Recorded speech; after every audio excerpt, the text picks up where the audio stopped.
Well, hello and good evening. So good to be here, getting ready to talk to Stephen Jenkinson. This is a Good Morning Portugal, Barefoot broadcast and Share Care Portugal partnership collaboration tonight to bring the inspirational Stephen Jenkinson onto the screen to talk with us this evening, live from his home in his afternoon and our evening here. You see Em on the screen. How are you doing, Em? All good, thank you, Carl. And you? And in the UK there, thank you for joining us. We've got people all over the world tonight.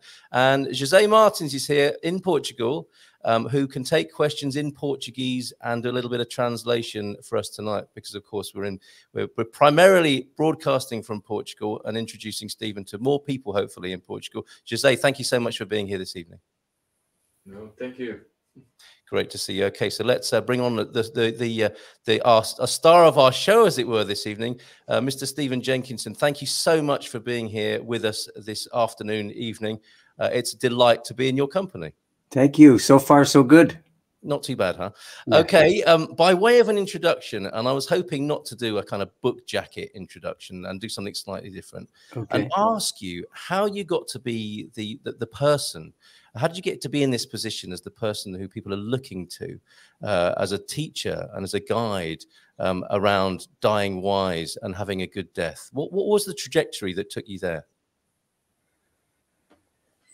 Oh, man. Well, you know, to speak with authority about what you've barely lived through yourself, it's kind of a fool's errand. You know, I can approximate it. I kind of know the authorized version of the story.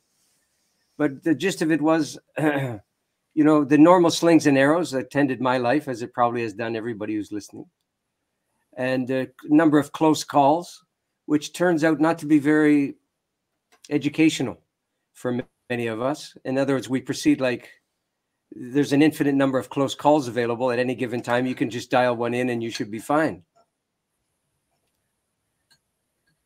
And then I didn't know there was such a thing as the death trade. I honestly was not alert to it as a kind of field of either study or labor. But I was invited in, and I'm not a sort of institutional guy. And so I knew that my time there was probably limited to work for a hospital. But for a time, I was the beneficiary of benign administrative neglect. In other words, they didn't really know what I was doing, and so I was able to do a lot. When they finally figured out that most of what I was doing was sort of contrary to the mission statements of the day, then obviously the days were numbered, and I didn't get the news till the days were done. And suddenly I was without employment of any kind as a consequence of being so successful. By their estimation, so successful 1 week, the next week, terminable. And so there I sat looking out the window, wondering what's to become of me at age 53. And my wife suggested maybe a good idea at this juncture would be to have a school. Have a school, I thought. How does that possibly happen? Do you just like put a sign out, virtual or literal, at the end of your road? You know? And I'm not sure that that's what we did, but the school ensued. And up until the COVID, it was every year without fail, sometimes 4 or 6 times a year. And between those two enterprises, somehow some notoriety gathered itself around me and became something like a fixed notion or an allegation of an identity. And I became, lo and behold, the death guy. Yeah. And try as I might to shake the death guy status, because I'm capable of other things, still the death guy follows me around the way She Loves You follows Paul McCartney. Yes, and I guess in this age, everything becomes a thing, and it's a soundbite world we live in. So yes, you would have become the death guy there, and that is a bit off-putting, I think. Just to put you in the picture, Em and I host a regular monthly departure lounge, and part of our work on the Good Morning Portugal, which is like a radio breakfast show, is to open up the conversation about death and dying, and it's not the most easy of wickets to bat, to use an English phrase.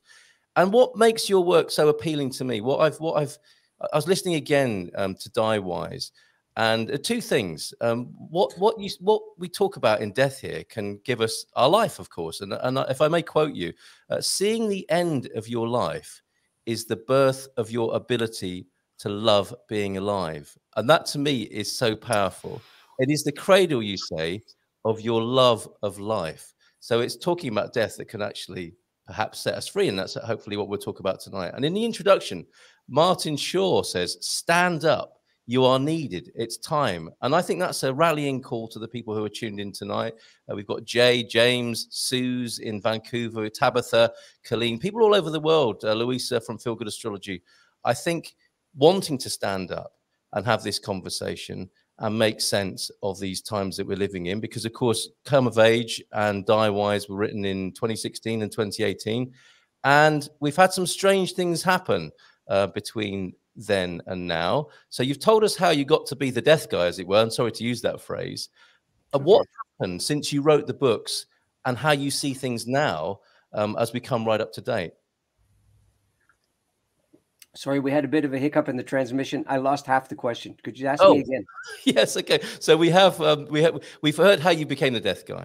Yeah. And you Come of Age and Die Wise are 2016 and 2018 publications. Right. Since then, some strange things have happened in the world. Surely. And I don't think we saw them coming in quite the way they came, but we had a sense that something was coming. What has happened since you starting the Orphan Wisdom School?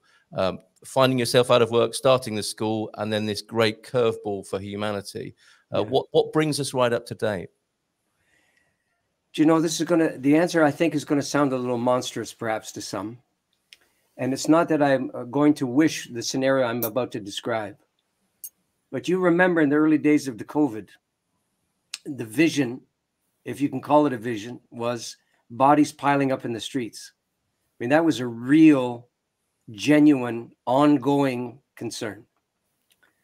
And of course, a few locales accepted. It never happened. I mean, nowhere near the scale that was anticipated. So what I'm going to suggest here is this. I get asked all the time whether I have found that the last 3 years and counting somehow has tempered our unwillingness to consider demise and endings and frailties and limits of all kinds. And that we're somehow more friendly to the idea in principle than we ever were, and that we've been educated and in a sense brought to ground by things beyond our control. I wish I could collude with that notion and say, certainly that's my experience too, but my experience is exactly the opposite. If anything, having ducked the curveball for the most part, has had the consequence of business as friggin' usual. As soon as it was available, back to normal, regularly scheduled programming and the sort. And so it behooves me, I think, and sorrows me at the same time to say, man, we really missed an opportunity to get it right without having to pay a devastating price to do so. And from that, I'm reminded again of W.H. Auden's extraordinary observation about modernity, where he said, it seems that we would rather be defeated than be persuaded. Yes.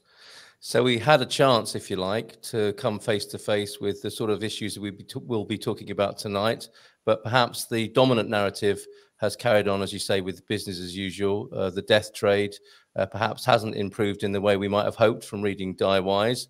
So thank you for that introduction and bringing us up to date there, Stephen. I know that Em has some specific questions that have come from the community she works with here in Portugal. So thank you for visiting us virtually here in Portugal. Have you actually been to the country? Me? Yes. Briefly in Lisbon for a few days, ecstatic days, and not since, alas. Okay. Well, we'd love to welcome you back and invite you back. Here are some questions from the people of Portugal, I think, and the community that Em works with and represents here. Over to you, Em. In my experience, and it's, my experience compared to many's, it's very, very small. But I work along the doulas in America, as well as some of the doulas in the UK, as well as what I bring then. I translate my teachings from the USA to the UK legislation and then again to Portugal. And people in the West seem reluctant to talk about death and grief. And I feel it's really important to welcome both into our homes so we can overcome our death phobia Now, death phobia is something that it was a term that you introduced to me through your work. And I would like to invite you to share how we could identify death phobia in our society. Well, first of all, I'm not a scheme fella. So, you know, I don't have all the, quote, answers. I have a few good questions, though, which seem to have held me in good stead over the years. And so I'll answer you from the point of view of those questions. Perfect. So here's the first one. Is it true, in fact, that the fundamental problem is, quote, that we don't talk about it, unquote? I mean, this is the conventional, I'm not going to call it wisdom, the conventional prejudice on the matter. But I would propose to you and to the people listening the distinct possibility that that's not it at all.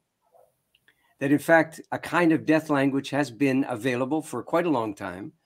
You know, and I know that we wouldn't be talking about this had not the advent of things like death cafes and front page news dying and all the physicians finally talking about it for real and writing books about it and on and on and on hadn't happened.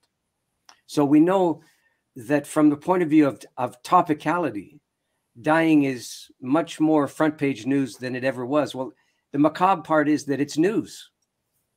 Now, the allegation is, of course, that everybody knows that they're going to die. That's also part of the convention. But I can reassure you that I would never have had a job in the death trade if everybody knew they were going to die. Because when the dying comes around, they would just look at me and go, is this it? And I would say, yeah, this is it. The thing that I knew about all along? Yeah, that's it. Okay, great. Anything I should know? Nah, you've known for a long time. And that's how it would go. Not a lot certainly no contention and consternation and terror and anxiety and antidepressants and so on and euthanasia and so on. So obviously something's broken in the transmission from all the allegations about what everybody knows and what seems to be so to the actual outcomes that are observable more or less every day, certainly in my country and perhaps where all of you are as well. This is my way of saying that it was never that we weren't talking about it. It's what we were saying when we did talk about it. And the way I would characterize how we talked about it goes something like this. So we managed in Anglo-North America to craft a language to talk about dying in which the realities of dying never appeared. If you have any doubts about what I just said, consider how many euphemisms proliferate around the word die or death or died. There's nothing but euphemisms. Mm-hmm. It's rare, it's exceedingly rare that people in the death trade use the word death or die or died. They have alternatives, allegedly user-friendly alternatives, customer-friendly alternatives, and those are the ones they turn to. I never saw anybody with a business card that said death anywhere on the business card. At most, they would go as far as to acknowledge the possibility of palliative care, which still sounds not too bad compared to death care. Mm-hmm. So what I'm suggesting here is that the culture at large, where I come from at least, has taken out a kind of a linguistic insurance policy against their own personal demise. Whether it's heroic, as it can often be, whether it's dismissive, which it can often be, whether it's kind of new agey, transition and all the rest. But it's no accident that the word euthanasia and the word euphemism begin with the same word, same prefix. I think euphemisms function to euthanize the understanding that these things are real. They're not matters of opinion. They don't depend on how you feel. They're coming regardless. And the amazing thing is that your death and mine it shouldn't properly be news to any grown-up. It shouldn't properly be something that somebody in a white coat and a stethoscope has to tell you about. I mean, the details perhaps, but the overarching reality should be yours to care for and to do well by during the course of your life, right? So the failure to do so results in an awful lot of people crash landing at the end of their lives, soaring, being all they can be, and then crash landing in a heap of misery and malcontention and euphemism and looking for somebody to blame or too many burgers or whatever it was. Yes. Wow. Okay. And interestingly there, sorry, I'll come back to you in just a moment then, but you say you're not the scheme guy. And I think Martin in his introduction to DIY said, you know, this is not a 7-step book. So we do talk about it, but perhaps we don't talk about it in a way that's meaningful or useful. In the absence of a scheme or 7 steps, how do we begin to talk about it in a way that is meaningful and useful? Okay. A very understandable question. And you know, I'm going to fail to comply again and redirect you as follows. Yeah. Let's not make this conjecture. Let's not make this matter of opinion. Let's make it a matter of observation. Instead of how do we, you begin the question with how have we? How are we? And if you do well by those questions, then how should we or how do we will inevitably follow, I think. So in other words, the first order of business is to be candid.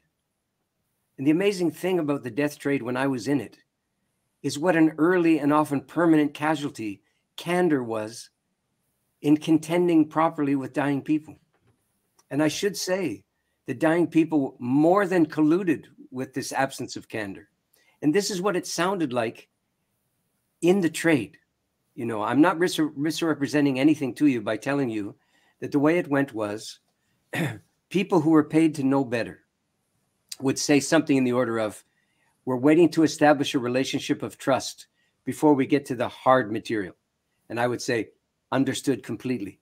And so you're establishing a relationship of trust minus the candor about what brings you to their door in the first place. Do I understand you correctly? And they, of course, immediately become discomforted because they think, I don't understand what's going on. I don't understand that you have to soft pedal the reason that you're there to establish a basis of trust, which can then sustain and support the reason that you're there. But by the time you've established this relationship, the trust is predicated on what? On keeping things from them. And there's many subtle ways to do it. You know, you can inform the people about their terminal diagnosis, and you can inquire whether or not they're dying 2 or 3 days later, and they'll probably tell you no. Because knowing that you're dying turns out not to be a matter of information or charts and graphs or prognoses.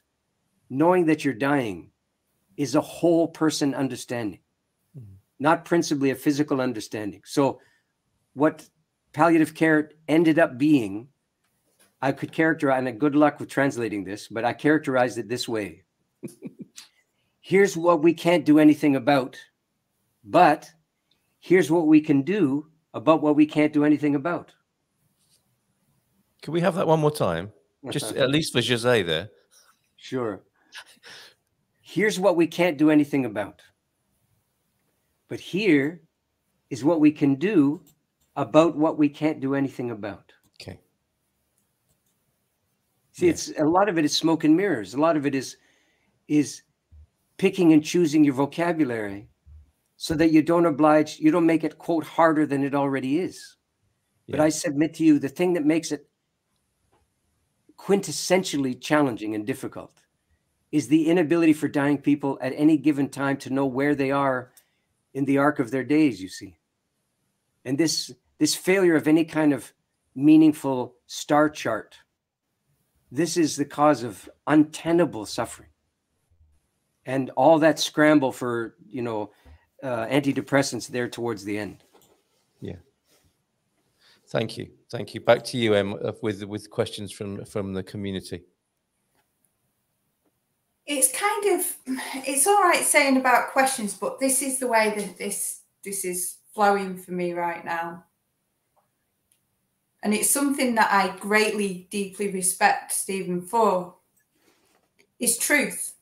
And it's the ability to shine a light on truth and shine a light in the darkness where people, they dance dance around words, they avoid words. I've seen it so many times when dealing with facing my own death on a few occasions.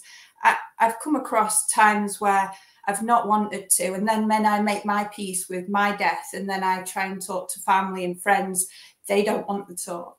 When I've sat with people who are sitting with dying, they want to talk openly and honestly with others, and they're in their experience, and what I witness is people aren't willing to share, like listen to their truth. You know, each of us has our own truth, and people aren't willing to listen to their truth or give them that time or space. And I'm seeing here the observation that I'm making is that the more we're honest with people, the more we stop dancing around things and trying to make it look nice and trying to make promises we can't keep and providing some kind of smoke and mirrors thing to divert someone from the truth. That maybe the truth is what's needed to really bring people to be able to breathe again. When I sit with someone who is facing their death because of a diagnosis or something, and they're able to sit with me and go, do you know what, this is the first time someone's listened. This is the first time that someone has been able to hold space for me while I just speak my truth, because no one else is listening to me right now and I don't know what to do about it. There's people trying to talk to parents, and parents are too scared because parents don't want to see their children go before them. And there's so many parents that have got diagnoses who don't want to have that conversation with the child and like, how do we do it? How can we go to our children and how can we say, look, I've been given like a few months to live. And in that space, you know, sometimes I say, I don't know. I say, you know, what suits this person? What is it that resonates with you? You know, where do you feel your answer is? You know, I try and help them feel into where their answer is and try and have the conversation based on their personal experiences, because I know that no matter how many times death pops up in its life, whether it's me, whether it's someone else, it's always different. It's never the same. There's no deaths that match. There's no dying processes that match. It doesn't matter if you have the same diagnosis. It doesn't match the next person's journey. So how, when everything's so unique, you know, this is I guess the question, or maybe it's a rhetorical question. I'd love to hear how you would, how you managed to go through this, because you've got way more experience with palliative care and sitting with people, especially children and parents. Like, how do you even really broach that subject in a sensitive way, but without trying to use the smoke and mirrors, without trying to do a diversion? How? You know? Yeah. Well, first of all, the goalposts are moving. So there's no, quote, right answer. What we're talking about is quality of approach, not the actual phrases or words that are used. A lot of it has to do with timing, for example. What it doesn't have to do with is gaining acceptance or trust or somebody finding you useful or important in their quote process and so on. It doesn't depend on that. If it did, all you're left with is appealing to what has already appealed to them. You see, but if you begin with the understanding that the culture is fundamentally death phobic, then you have a reasonable expectation that with every death you encounter, the likelihood is that death phobia is gathering around the dying, not just the dying person. Everybody associated with it in one way or another becomes a kind of lightning rod for the vaguely articulated but absolutely manifest death phobia that prevails in the culture. So you shouldn't be overly dismayed when you find it. You knew it was coming. You knew it was bound to be there. Now that you see it, at least you have an idea of which direction to look. Okay, that's the preamble. Here's the amble. 2 stories in place of concepts and theories and hypotheses. First story goes like, I may even forget the second one as I tell the first one, but the gist of it is, this happened hundreds of times. So I have a very concerned parent on my hands. They have a 4-year-old child, and that parent's father is dying in the hospital. So the question I'm asked routinely is, should they bring the 4-year-old to go see grandpa in the hospital? My standard response is to say, why wouldn't you? Not to make the case for doing so. Ask why there's a question about it at all. In other words, you don't absolve the questioner because the intent is good of the consequences of entertaining the real possibility that it shouldn't happen, which is where they're coming from. What they want to hear you say is you shouldn't, to corroborate their concern for the welfare of their 4-year-old, you see. But you can see the birth yet again of another generation of death-phobic citizens manifest in this question. And so I would say, why wouldn't you? Not confrontationally, just as a conversationally even. Yeah, of course. Why wouldn't you? Well, they would say, grandpa looks pretty rough. And I would agree that grandpa looks pretty rough. But I would inquire as to why that automatically means that the 4-year-old shouldn't see him because he looks rough. And he says, the father says, I'd like him to remember grandpa as he was. Bingo. There's a big one. Remember grandpa as he was. Is it? So this, what's happening in the bed clearly is not grandpa. But most importantly, it's not even an authorized memory of grandpa. Now it doesn't even belong in the sensoria to come when this child turns into an older person. It's not available. It's been banished because we're not going to inflict the memory upon the child. So all of a sudden, grandpa just ceases to be.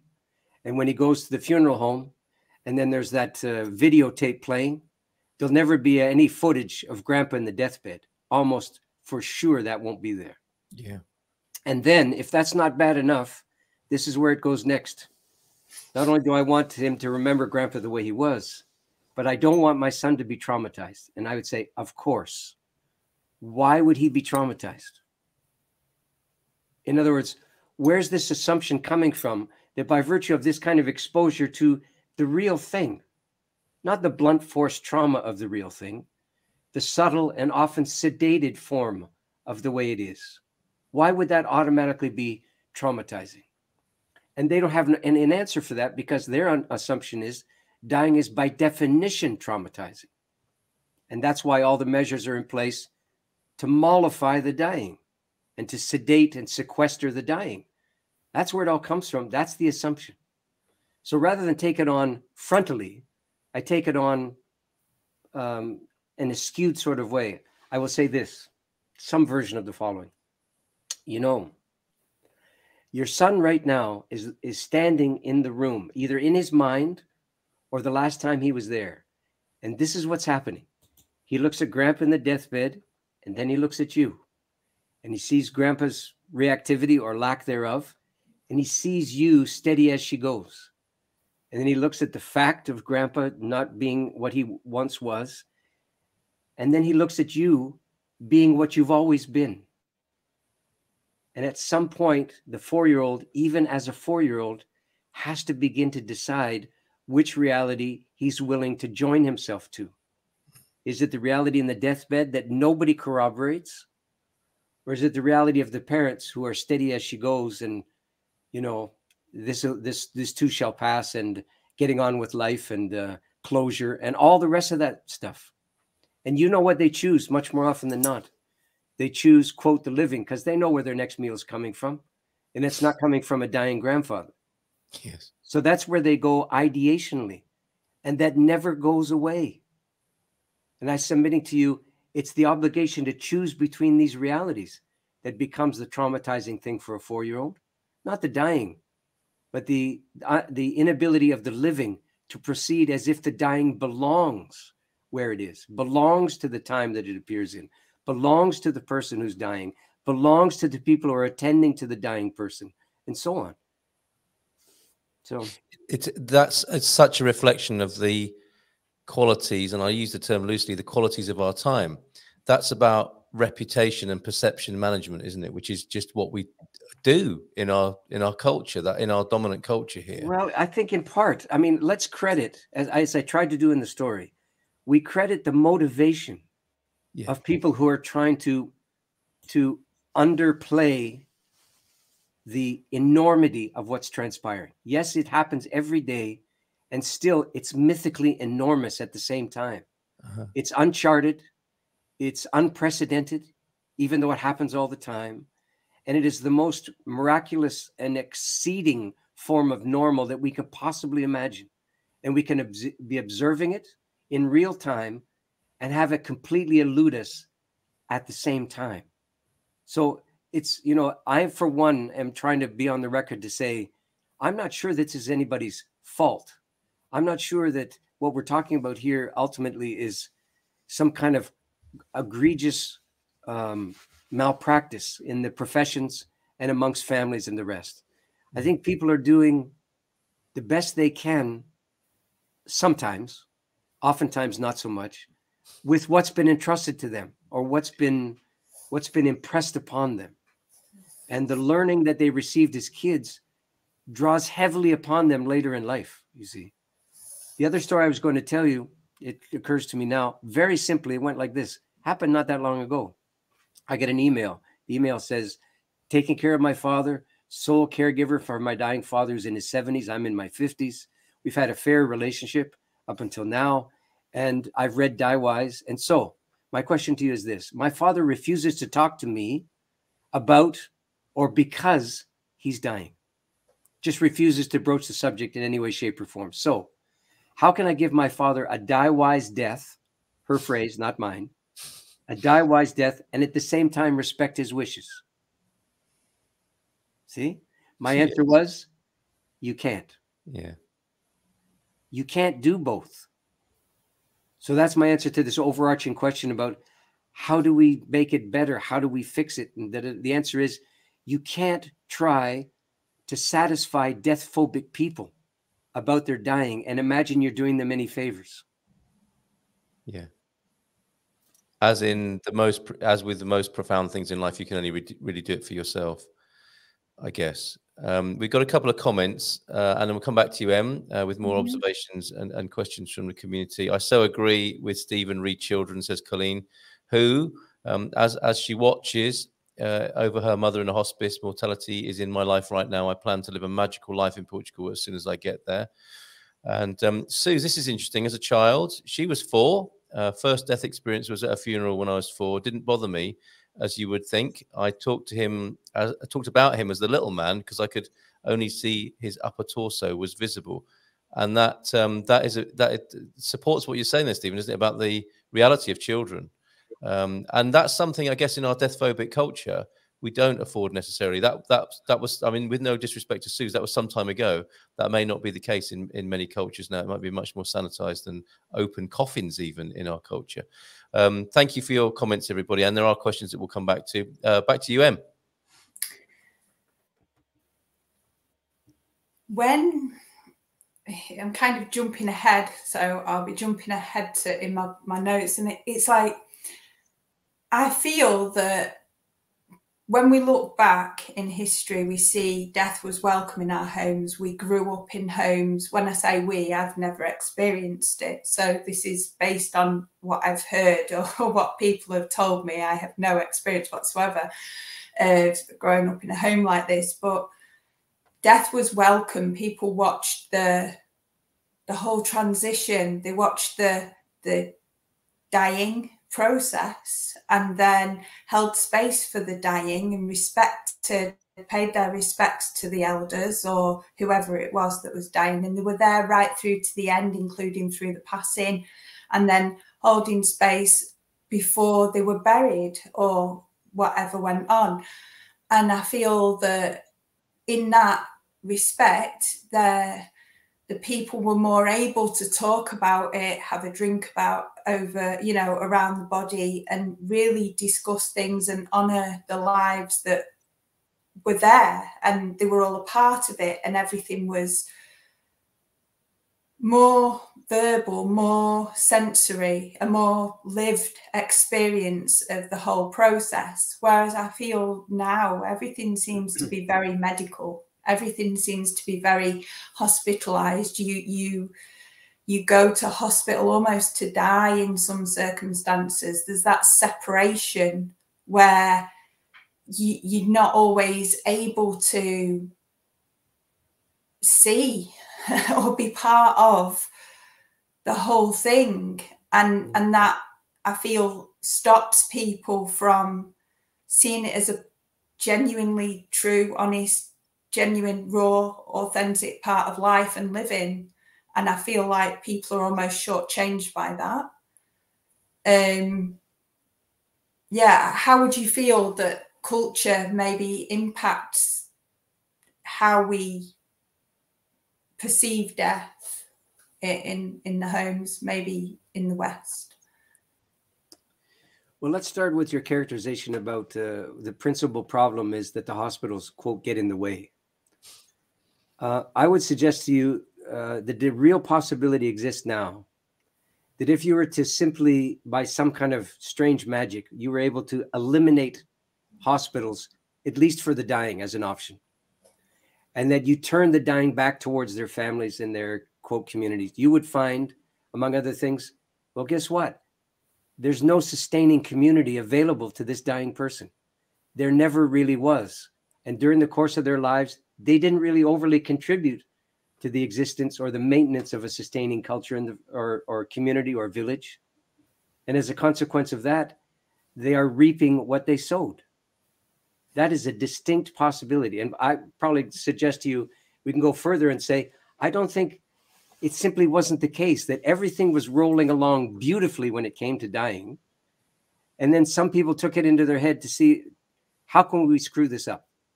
How can we pull the plug on things going well? Because people who are well oriented to dying as a consequence of experience with it in their younger years don't automatically turn against it when they're old enough to choose. I don't think that's the way it works. I don't think that's what happened.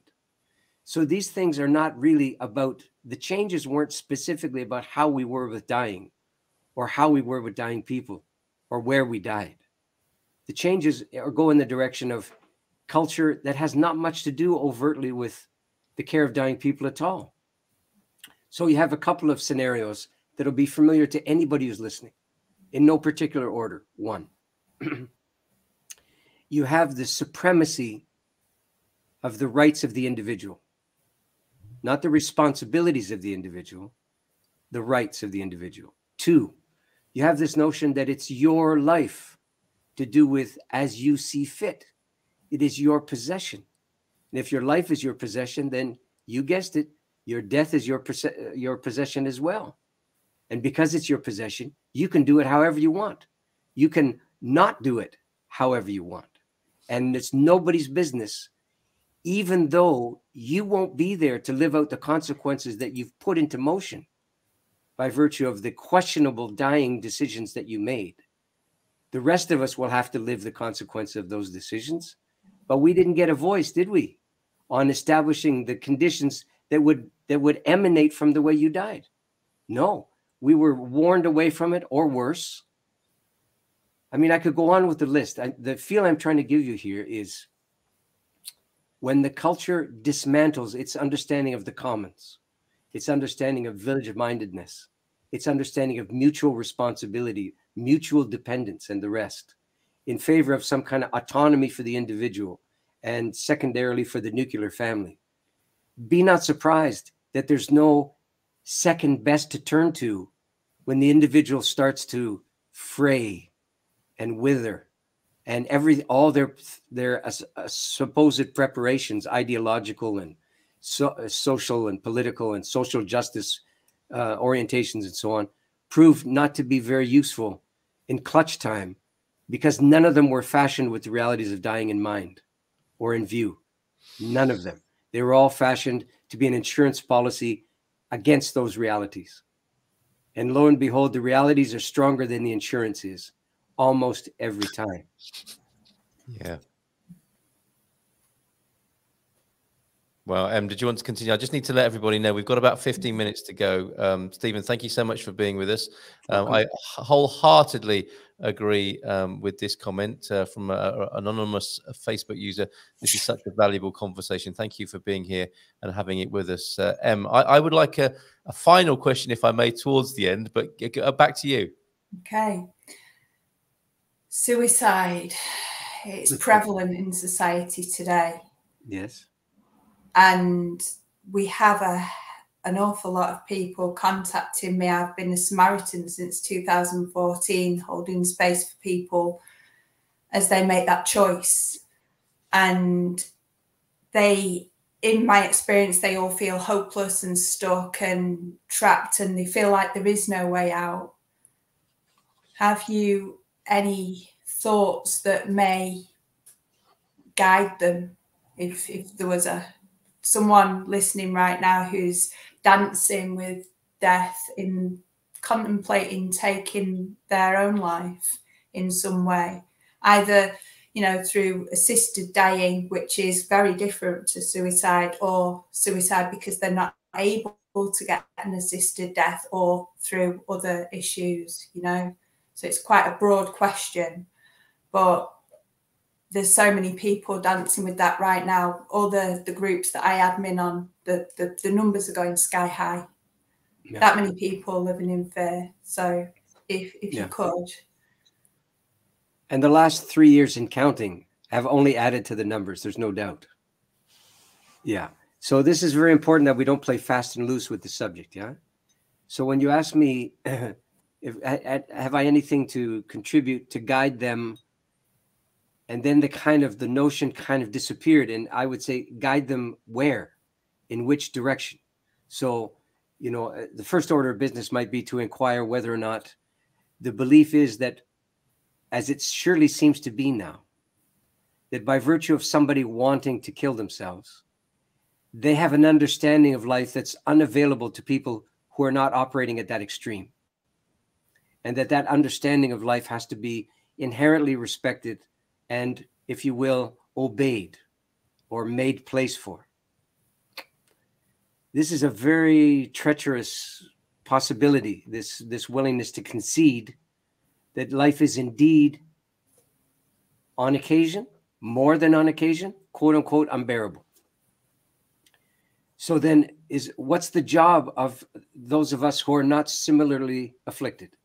Are we to simply wave farewell? Is that it? Are we here to operate in some obstructing capacity to make it increasingly difficult for them to act on the instinct to destroy themselves? What is the responsibility of the unafflicted towards the afflicted of the kind that you're describing now? Are we to make the case that life is so remarkable that, you know, right outside my window, the sun is shining on the river, and that's reason enough to live? Like the suicidal person couldn't think of that on their own and hasn't done so a million times. So one of the things I'm suggesting here by this kind of rhetorical device is the real possibility exists that there is nothing further to bring forward by way of an argument that persuades a suicidal person otherwise. That this has to be acknowledged and allowed. It's not a sign that the suicidal person has got everything figured out. It's an acknowledgement that it can happen from time to time in this world, in this life, that there is no foreseeable reason to proceed, right? So not as an antidote to that, but as a response to it, which I think it needs to be responded to. You could make an observation from a title of a book by Samuel Beckett, of all things. The book is impenetrable, so I'm not recommending the book, but the title is amazing. The name of the book is I Can't Go On, I'll Go On.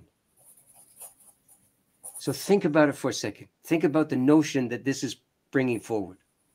What Beckett is saying is there is such a thing as I can't go on. It's a real thing. It's not a momentary lapse in judgment. It's not a failure. It can go that way. I can't go on is a true thing. And if you can't acknowledge that, man, the sunlight bouncing off the river will be lost upon you. That's an almost certainty. What's the rest of the title? Does he say, I can't go on, yet I'll go on, still I'll go on, but I'll go on? No, there's no argument in the title whatsoever. The response to I can't go on is I'll go on. He doesn't say I can. So I rephrase the thing and suggest to you, maybe it works like this. There are times in life when you will go on not being able to. They're both true. They can be true side by side. They can be true on top of each other. They belong together. It's confounding. But man, human life lived at the extremes is confounding. And so I'm trying to strike a very humble note in this regard, but at the same time, delivering on the responsibilities of the unafflicted to respond in real time in a cogent fashion to people who find that life is undoable.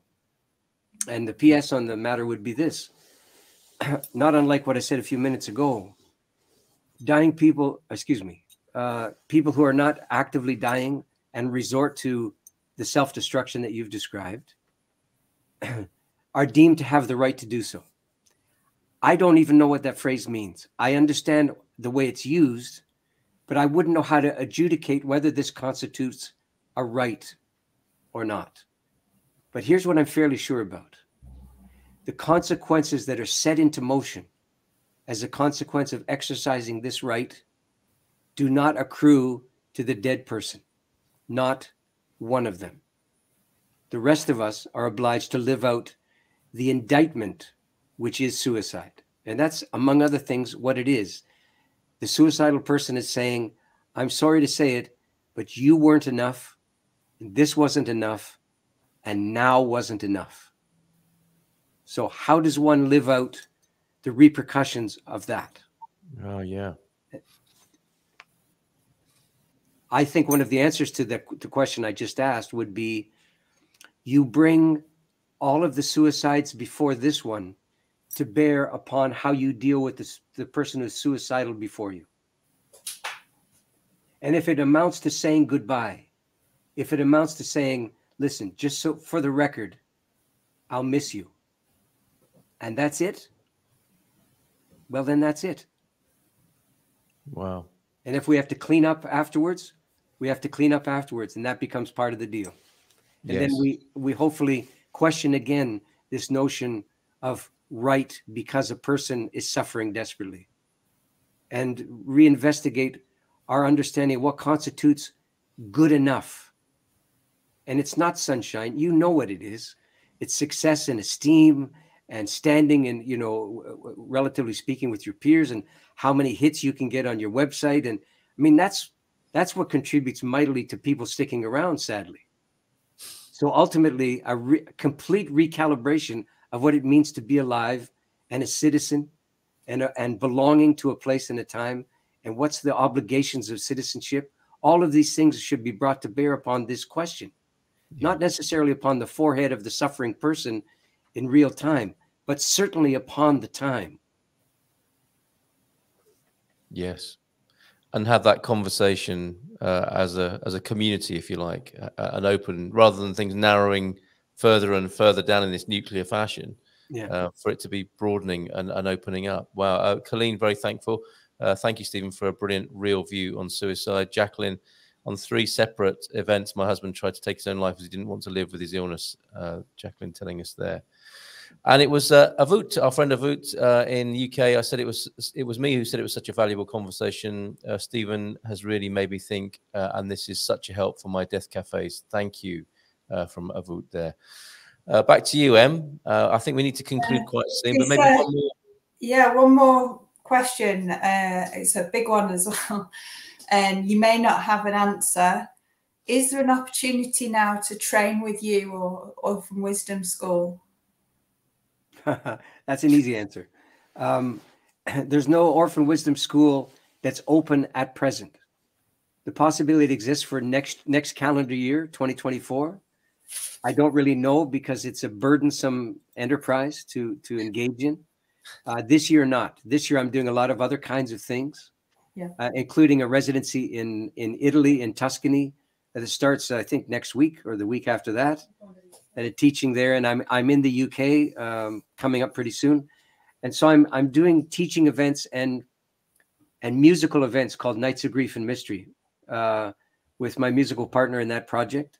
And these are visitations of the kind of things I'm talking about with you now.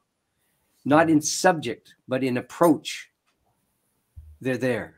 So I'm not going in, as far as I know, I should say, I'm not going anywhere. I'm not disappearing because there's not a school. There are, for the moment, other things. Okay, that's good to know. That's good to know. And orphanwisdom.com, I think, is the place to find out about such things. True. That's where I find out about it. Excellent. Now, in the time that we've got left, about 5 minutes now, I think it's too much to take on some of these personal questions, but I think some of the answers Stephen has given before have been helpful. I hope they have.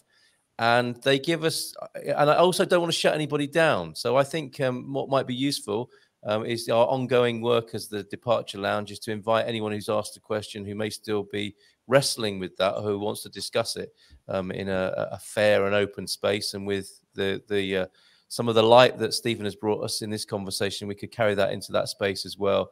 So I would invite you, if you've asked a question and you felt it hasn't been answered, and we don't have the time to do that now, to carry that forward into our Departure Lounge conversation, which isn't a show like this. It's it's an offline and private conversation. I'd like to ask you, if I may, I mean, just a quick point. This isn't a question, but I had a young man die in my arms after a car crash, Tabitha. I'll never forget the feeling of life leaving his body, of the final look in his eyes. I'm glad I was there with him. Really poignant and touching. Thank you, Tabitha, for sharing that. I've watched my uncle and aunt be killed in hospital. Interesting choice of words, via the Liverpool Convention, starved and semi-comatose on morphine. That is an unfortunate state of affairs at the moment, a contemporary situation there. In these last few minutes then, Stephen, this takes us full circle, and I'm in the mode of, being a show host, podcast host, asking questions, and you very brilliantly said, I don't really have the answers. It's not about the answers, it's about the questions and the rhetorical devices. On the matter of dying wise, having a good death, and that it is a manifesto for sanity and soul, and something very beautiful that I think you're endeavoring to gift back or rediscover for humankind. How's that going, and how can we help? Oh, that's very funny. Well, I'm trying to work myself out of a job, and I'm not been successful. Right. Okay. So we need to step up a bit more, do we? Well, I could too. I mean, my efficacy is questionable, Look, this is like trying to steer one of those luxury liners, isn't it? Yeah. I mean, if our culture was a little sailing ketch, and we could tack a couple of degrees this way, the change would be almost instantly recognizable. Yeah. But this is a bloated luxury liner we're talking about. And you can go hard this way or hard that way. And man, it takes an awful long time for a change of 1 degree to show itself. Yeah. Okay. So what this means is you have to be willing to do the work, minus the payday of being reassured that it's working. Oh. Yes. That's called that's what grown-up stuff is all about. Sorry. Oh, okay. It's not delayed gratification. It's no gratification to speak of at all. Wow. Yeah. I mean, on the kind of matters that we're talking about now, you don't get to know the consequences of your life's work. You genuinely don't. Yes, you get testimonials, and sometimes they're kind, and sometimes they're encouraging, and sometimes they're devastating, and everything in between. But none of this is the same thing as, so you get to know in your bones that things are, quote, working out, that it's better than when you started. No, because we're talking about entropy here, right? Inertia. It takes a long time because the thing is in motion when you decide to clamp your teeth on it. It's already underway. So there's no beginning. The beginnings are lost in time. Yeah. Even the beginning of your own work is lost in time. You don't know when you started to do this, because there was a start before the beginning, wasn't there? A certain predisposition that came your way because you almost died of spinal meningitis when you were barely 4 years old, and you didn't, and it stays with you for some reason, and you don't know what to make of it, and you forget about it for, a couple, 3 decades, and suddenly the memory reconstitutes itself as a form of obligation, not a form of destitution. And then you realize what you're trying to do is translate what happened to you into something that could be useful to other people. And that's what it is. It's an act of translation, not really an act of advocacy, even though I can advocate with the best of them. But really, I understand myself to be testifying almost all the time. So rather than pointing elsewhere, my manner of talking about these things is one of the public services I have available to me. And none of that would be possible if people such as yourselves didn't ask after these things and invite me to these kind of conclaves. So you see, I'm not saying that we're doing our part. I don't know that that's true. But I know this: nobody can say we didn't do this today. Yeah. Yeah. Well, thank you so much for being here and doing this today. José has been amazing, been ready to take Portuguese questions, which we haven't had yet, but I think we have. We may translate and transcript the interview, the conversation this evening, and hopefully we can engage more with our Portuguese brothers and sisters here. So thank you, José, on behalf of myself and Em, for being here tonight. Thank you so much. And good luck here for the translation, I should say. Yes, that's going to be quite the job, isn't it? And Stephen, thank you so much. I understand you're in the middle of lambing over there, and you may need to get back to that. And we're so grateful to you at that busy time on the farm that you were able to be with us. Em, I guess you'd like to say a few words and thanks as well. Thank you.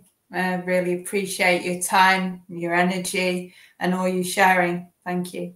Yes, and despite that devastating news that we won't face a metaphorical payday in our time, I think Em and I will still keep going and hope to speak to you again someday and shake your hand here in Portugal. So Stephen Jenkinson, thank you so much for being here. Thank you very much indeed. Muito obrigado, as we say in Portugal. Thank you so much. Okay, bye for now. Well, thank you.